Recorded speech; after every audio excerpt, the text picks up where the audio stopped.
Hello friend, स्वागत है आप सभी का हमारे यूट्यूब चैनल हाई फाई महासंग्राम में। दोस्तों इस वीडियो में बात करेंगे क्लास 10th की। दोस्तों यानी उसमें फिजिक्स कंप्लीट कर दिया था, अब स्टार्ट कर रहे हैं दोस्तों बायोलॉजी। तो बायोलॉजी का दोस्तों पहला टॉपिक है दोस्तों, यानी पहला चैप्टर है जैव प्रक्रम से संबंधित। तो इसमें देख लेते हैं डिटेल से दोस्तों पढ़ेंगे। तो क्या है दोस्तों, यानी पहले हम क्या पढ़ेंगे दोस्तों, पहले उसमें पढ़ेंगे कि कौन कौन से यानी क्या क्या टॉपिक हैं, उनको डिटेल से पढ़ेंगे। उसके बाद फिर क्वेश्चन करवाएंगे, ठीक है दोस्तों। तो देख लेते हैं जैव प्रक्रम, यानी ये पहला ही चैप्टर है। तो जैव प्रक्रम क्या होता है, सबसे पहले ये देख लेते हैं। तो जीवों में जीवित रहने के लिए होने वाली समस्त क्रियाओं को क्या कहते हैं दोस्तों, जैव प्रक्रम कहते हैं। जैसे क्या है, श्वसन है, पाचन है, उत्सर्जन है, ये सभी क्या है दोस्तों, यही जैव प्रक्रम के अंतर्गत आता है। चलिए फ्रेंड्स आगे देख लेते हैं।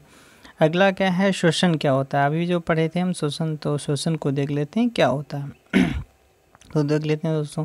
तो जीवों में होने वाली ऐसी क्रिया जिसमें ऑक्सीजन की उपस्थिति में ग्लूकोज का ऑक्सीकरण होता है। देखो श्वसन में क्या होता है, एक्चुअली कुछ नहीं होता है, केवल ग्लूकोज का ऑक्सीकरण होता है तथा CO2 यानी जो कार्बन डाइऑक्साइड होती है, जल और ऊर्जा मुक्त होती है। कौन कौन सी मुक्त होती है, पहले CO2 और फिर जल और यानी ऊर्जा मुक्त होती है। यही क्रिया क्या कहलाती है दोस्तों, श्वसन कहलाती है। अब देख लेते हैं, जैसे ये ग्लूकोज है और ये CO2 है, और यानी ग्लूकोज ये दोस्तों हो गया, और इसके बाद ये CO2 प्लस इतनी कैलोरी ऊर्जा प्राप्त होती है। चलिए फ्रेंड्स आगे देख लेते हैं श्वसन की विशेषताएं क्या होती हैं, ठीक है। तो श्वसन ये कौन सी अपक्रिया है दोस्तों, अपघटनीय अपक्रिया है, ठीक है। ये दोस्तों पढ़ेंगे, उसमें मैं केमिस्ट्री में पढ़ेंगे अपघटनीय अपक्रिया क्या होती है सब डिटेल में। फिर श्वसन क्रिया में ऑक्सीकरण ग्रहण की जाती है। श्वसन क्रिया में क्या होता है दोस्तों, ऑक्सीजन ग्रहण की जाती है, कार्बन डाइऑक्साइड मुक्त की जाती है। आगे देख लेते हैं, श्वसन की क्रिया जो होती है दिन व रात अथवा 24 घंटे होती है। दोस्तों श्वसन की क्रिया जो होती है वो 24 घंटे होती है। अगर हम श्वास लेना बंद कर देंगे तो हमारा जीवन समाप्त हो जाएगा। यह सभी जीवित कोशिकाओं में होती है। अगर कोई जीवित कोशिका है तो उसी में ही श्वसन की क्रिया होती है। यह माइटोकॉन्ड्रिया के सहयोग से होती है दोस्तों। चलिए दोस्तों आगे देख लेते हैं, श्वसन कितने प्रकार का होता है, ये भी बहुत पूछा जाता है। देख लेते हैं, पहला श्वसन होता है दोस्तों वायवीय श्वसन। पहला श्वसन कौन सा होता है दोस्तों, पहला श्वसन दोस्तों होता है वायवीय श्वसन, ठीक है। तो इसमें वायवीय श्वसन में क्या होता है, यह श्वसन ऑक्सीजन की उपस्थिति में होता है। कैसे होता है दोस्तों, ऑक्सीजन की उपस्थिति में होता है, ठीक है दोस्तों। तो इसको थोड़ा ऐसे कर लेते हैं, ठीक है। ये तो बहुत मोटा हो गया, थोड़ा इसको और पतला कर लेते हैं दोस्तों। चलिए दोस्तों अभी भी 1 मिनट दोस्तों, थोड़ा इसको माइनस कर लेते हैं, ठीक है अब सही है। तो इसमें क्या होता है, वायवीय श्वसन क्या होता है दोस्तों, इसको देख लेते हैं। यह श्वसन ऑक्सीजन की उपस्थिति में होता है। इसे ऑक्सी श्वसन भी कहते हैं। अगर कोई ऑक्सीजन की उपस्थिति में श्वसन होता है तो उसे किस नाम से जाना जाता है, तो उसे ऑक्सी श्वसन भी कहा जाता है। आगे देख लेते हैं, इस क्रिया में क्या होता है दोस्तों, पूर्ण ऑक्सीकरण से यानी ग्लूकोज के पूर्ण ऑक्सीकरण से 686 किलो कैलोरी ऊर्जा उत्पन्न होती है, और CO2 यानी कार्बन डाइऑक्साइड तथा जल का निर्माण होता है। यह ऑक्सीकरण माइटोकॉन्ड्रिया में होता है। कहाँ पे होता है दोस्तों, माइटोकॉन्ड्रिया में होता है। कोशिकांग जो होता है माइटोकॉन्ड्रिया, वहाँ पर ही होता है। जैसे उदाहरण में जैसे मनुष्य में ये क्रिया होती है।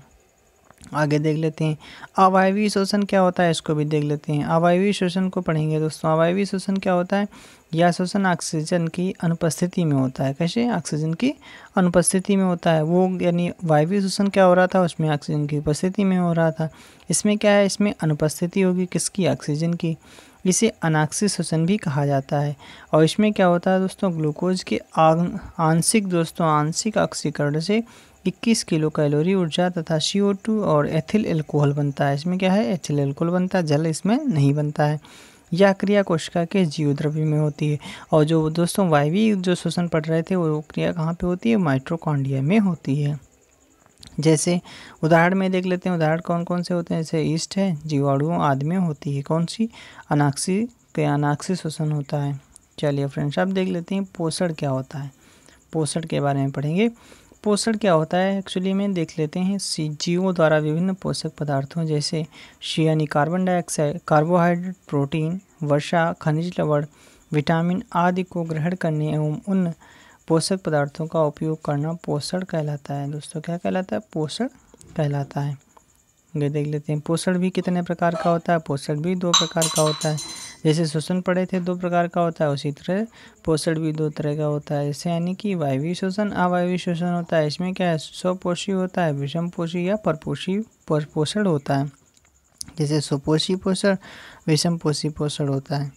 चलिए फ्रेंड्स, अब देख लेते हैं स्वपोषी पोषण क्या होता है। पोषण की वह विधि जिसमें सजीव अपना भोजन पर्यावरण में उपस्थित सरल अकार्बनिक पदार्थों से स्वयं बनाते हैं। ठीक है, स्वपोषी पोषण कहलाता है।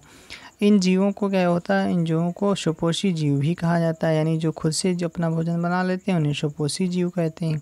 जैसे समस्त पेड़ पौधे दोस्तों खुद से अपना भोजन बना लेते हैं सूर्य की उपस्थिति में दोस्तों।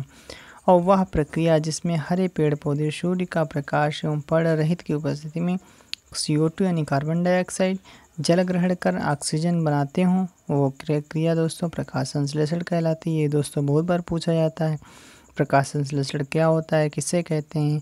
ठीक है, डिटेल से समझाए तो प्रकाश संश्लेषण क्या होता है दोस्तों, जो हरे पेड़ पौधे होते हैं वो प्रकाश की यानी सूर्य के प्रकाश की उपस्थिति और पर्णहरित की उपस्थिति में CO2 और जल का ग्रहण करके ऑक्सीजन बनाते हैं। ठीक है, चलिए फ्रेंड्स देख लेते हैं। यह क्रिया पर्णहरित की उपस्थिति में होती है। ठीक है, और प्रकाश संश्लेषण के द्वारा पौधे अपना भोजन स्वयं बनाते हैं। इसलिए पौधों को क्या कहते हैं, स्वपोषी कहा जाता है। इसलिए पौधों को स्वपोषी कहा जाता है और इस पोषण को स्वपोषण भी कहते हैं। चलिए फ्रेंड्स देख लेते हैं क्या होता है। CO2 और H2O मिलकर क्या बनाते हैं, ग्लूकोज और CO2 यानी O2 ऑक्सीजन का निर्माण करते हैं। ठीक है, चलिए फ्रेंड्स इसमें कुछ फिगर से दिखाया गया है। जैसे ये है, ये पत्ती दिखाई गई है। फ्लोएम क्या होता है, फ्लोएम जाइलम संवहन बंडल इनको बोला जाता है। किनको बोला जाता है, ये जो होते हैं संवहन बंडल कहलाते हैं। ये सिरा होती हैं। ठीक, इनको सिरा बोला जाता है। आगे देख लेते हैं चलिए फ्रेंड्स आगे देख लेते हैं। यह क्रिया दिन में पर्णहरित की उपस्थिति में होती है। प्रकाश संश्लेषण के द्वारा पौधे अपना भोजन स्वयं बनाते हैं, इसलिए पौधों को स्वपोषी कहते हैं। इस पोषण को स्वपोषण कहते हैं। तो अभी पढ़ लिया था। चलिए फ्रेंड्स आगे देख लेते हैं अगला क्या है, इसको अभी पढ़ रहे थे इसको। चलिए फ्रेंड्स देख लेते हैं। अब स्वपोषी पोषण के लिए निम्न परिस्थितियां आवश्यक हैं। कौन कौन सी, अगर स्वपोषी पोषण होना है तो उसके लिए कौन कौन सी परिस्थितियां आवश्यक होती हैं। पहली परिस्थिति है अगर CO2 तो उपस्थित होगी तभी स्वपोषी होगा, स्वपोषी पोषण होगा। जल की उपस्थिति भी होनी चाहिए, सूर्य के प्रकाश की उपस्थिति तो कंपलसरी है, पर्णहरित की उपस्थिति भी होनी चाहिए तभी ये संपन्न हो पाएगा। चलिए फ्रेंड्स आगे देख लेते हैं।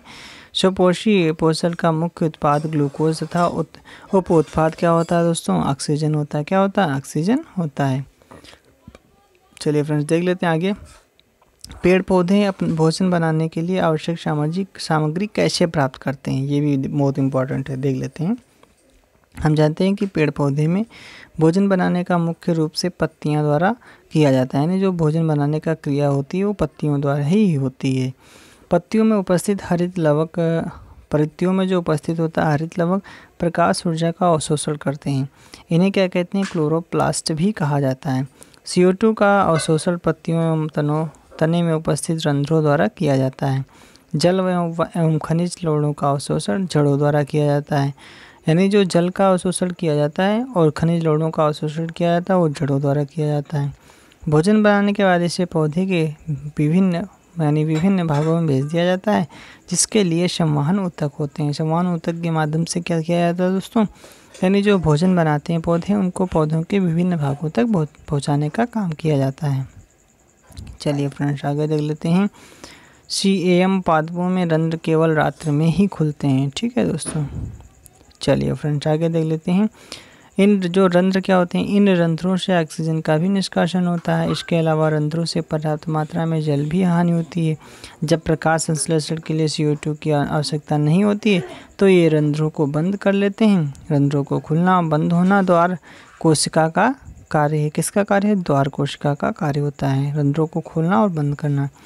द्वार कोशिका में जब जल अंदर जाता है तो यह फूल जाती हैं और जब बाहर निकलता है तो रंध्र खुल जाता है। ठीक है, चलिए फ्रेंड्स अब देख लेते हैं विषमपोषी अथवा परपोषी पोषण क्या होता है। विषमपोषी या परपोषी पोषण क्या होता है देख लेते हैं। वह पोषण जिसमें सजीव अपना भोजन स्वयं ना बनाकर दूसरे पर निर्भर होते हैं। यानी अगर कोई दूसरे पर निर्भर होता है तो उसको क्या कहते हैं, विषमपोषी पोषण कहते हैं। विषमपोषी अथवा परपोषी पोषण कहलाता है। जैसे समस्त जंतु जो होते हैं वो दूसरे पर निर्भर होते हैं, वो क्या कहलाते हैं, परपोषी पोषण करते हैं दोस्तों। चलिए फ्रेंड्स, आज के लिए इतना ही। हमारा सेशन कैसा लगा लाइक करें, शेयर करें। अगर आप हमारे चैनल पर पहली बार आएँ तो हमारे चैनल को सब्सक्राइब जरूर कर लें, आपको रोज़ाना वीडियो मिलती रहेंगी। और दोस्तों क्लास 10th की फिजिक्स हमने कंप्लीट कर दी है, उसको आप हमारे चैनल पर देख सकते हैं और उसकी शायद प्लेलिस्ट भी बना दी जाएगी। चलिए फ्रेंड्स, आज के लिए इतना ही। Thank you, thanks for watching.